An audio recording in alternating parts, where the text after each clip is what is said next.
شروع کرتی ہوں اللہ کے پاک نام سے جو بہت مہربان نہایت رحم کرنے والا ہے۔ سیپس وائس کے معزز ویورز کو السلام علیکم۔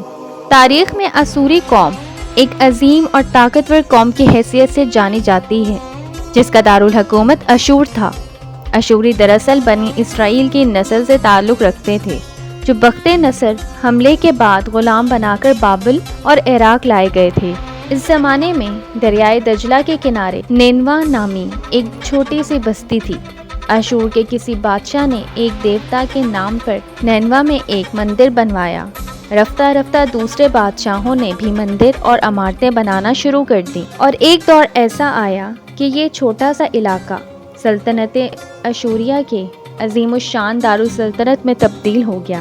نینوا شہر کے بیچوں بیچ مندر اور شاہی محل تھے جہاں سے اشوریوں کا بادشاہ پوری سلطنت پہ حکومت کرتا تھا اور اونچے تخت پر بیٹھ کر بازاروں، گلیوں اور تفریح گاہوں کا نظارہ کیا کرتا تھا۔ اشور کے مغربی علاقے میں لہلہاتے کھیت تھے، پورا شہر درختوں اور باغات سے بھرا ہوا تھا۔ اشوریہ لوگ پتھر تراشنے کے فن میں بھی ماہر تھے، لہٰذا جگہ جگہ سنگ مرمر کی دیواروں پر انہوں نے اپنے دیوتاؤں کے نقش و نگار بنا رکھے تھے۔ مختصر یہ کہ نینوا تہذیب و تمدن کے لحاظ سے انتہائی ترقی یافتہ شہر تھا۔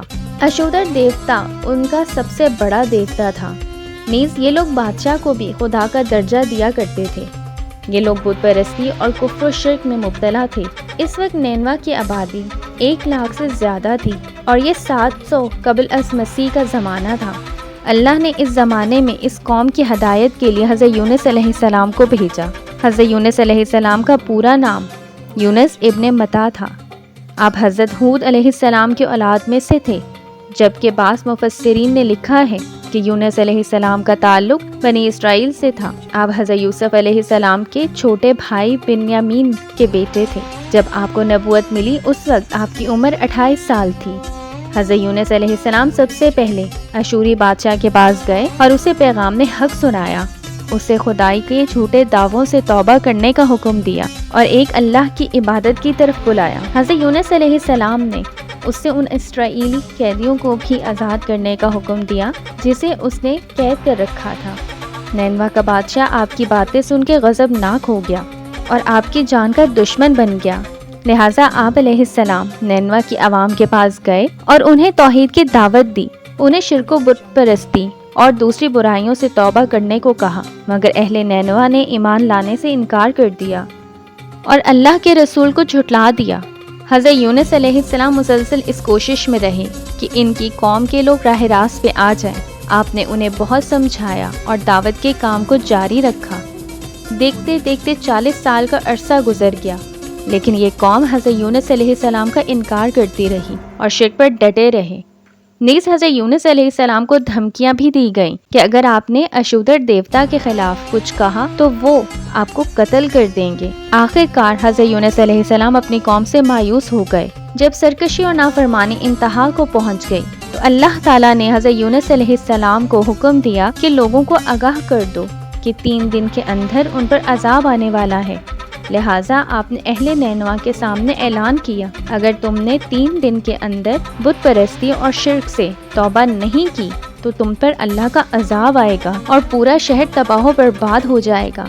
لوگوں نے آپ کا مذاق بنایا اور جواب میں کہا کہ ہم تمہارے رب کی طرف سے عذاب کے منتظر رہیں گے۔ آپ کی قوم نے آپس میں مشورہ کیا تو اس بات پر سب کا اتفاق ہوا کہ حضرت یونس علیہ السلام کو کبھی جھوٹ بولتے نہیں دیکھا گیا، لہٰذا ان کی بات کو نظر انداز نہیں کیا جا سکتا۔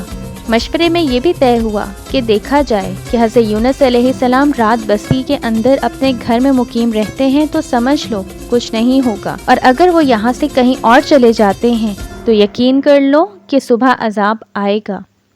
حضرت یونس علیہ السلام رات کو اس بستی سے نکل گئے۔ صبح ہوئی تو عذاب الہی کا ایک سیاہ دھواں بادل کی شکل میں بستی والوں کے سروں پر منڈلانے لگا۔ جب وہ ان کے قریب ہونے لگا تو لوگوں کو یقین ہو گیا کہ اب وہ سب ہلاک ہونے والے ہیں۔ دراصل حضرت یونس علیہ السلام اپنی قوم سے ناراض ہو کر چلے گئے تھے، مگر انہیں وہاں سے نکلنے کا حکم نہیں دیا گیا تھا۔ وہ عذاب کی اطلاع دینے کے بعد اللہ کی اجازت کے بغیر علاقہ چھوڑ گئے تھے۔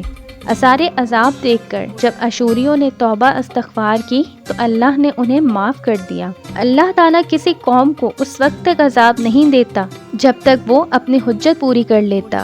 بس حضرت یونس علیہ السلام نے اس قوم میں مہلت کے آخری لمحے تک نصیحت کا سلسلہ جاری نہیں رکھا اور اللہ کے مقررہ کردہ وقت سے پہلے وہ خود ہجرت کر گئے، تو اللہ کے انصاف نے اس قوم کو عذاب دینا گوارا نہ کیا اور انہیں معاف کر دیا۔ امید کرتی ہوں آج کی ویڈیو آپ کو بہت پسند آئی ہوگی۔